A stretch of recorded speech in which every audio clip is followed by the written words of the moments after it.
ओम श्री साई राम। भगवान श्री सत्य साई बाबा जी के दिव्य चरण कमलों में कोटि कोटि प्रणाम के साथ भगवान श्री सत्य साई बाबा श्री सत्य साई स्पीक्स वॉल्यूम 1 में कहते हैं, मैं भाषण नहीं देता, मेरी बातें अधिकतर संवाद के रूप में होती है। मैं चाहता हूँ कि तुम मेरे कहे हुए प्रत्येक शब्द को श्रद्धा और एकाग्रता के साथ सुनो, क्योंकि तुम्हारा आनंद ही मेरा आहार है। तुम आनंद यानी आनंदम तभी प्राप्त कर सकते हो जब मेरे दिए हुए उपदेशों का पालन करो।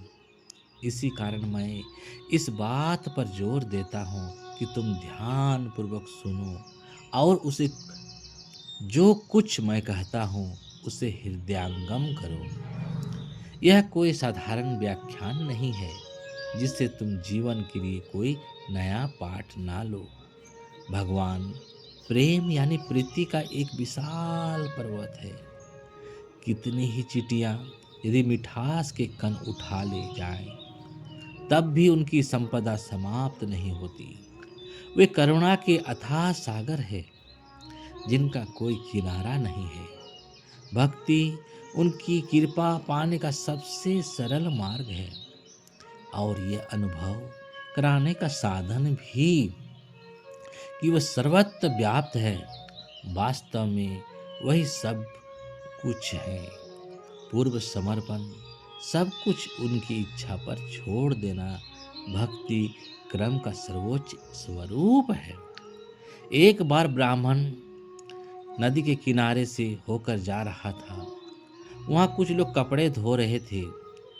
उसके कंधे पर एक सुंदर नई रेशमी शॉल देखकर वे लोग उस पर टूट पड़े और चिल्लाने लगे कि यह शॉल राजमहल की है, जिसे उन्हें धोने के लिए दिया गया था, पर यह चोरी हो गई थी और अब मिल गई है। बेचारा ब्राह्मण जब मार खाने लगा तो वह नारायण नारायण नारायण पुकारने लगा।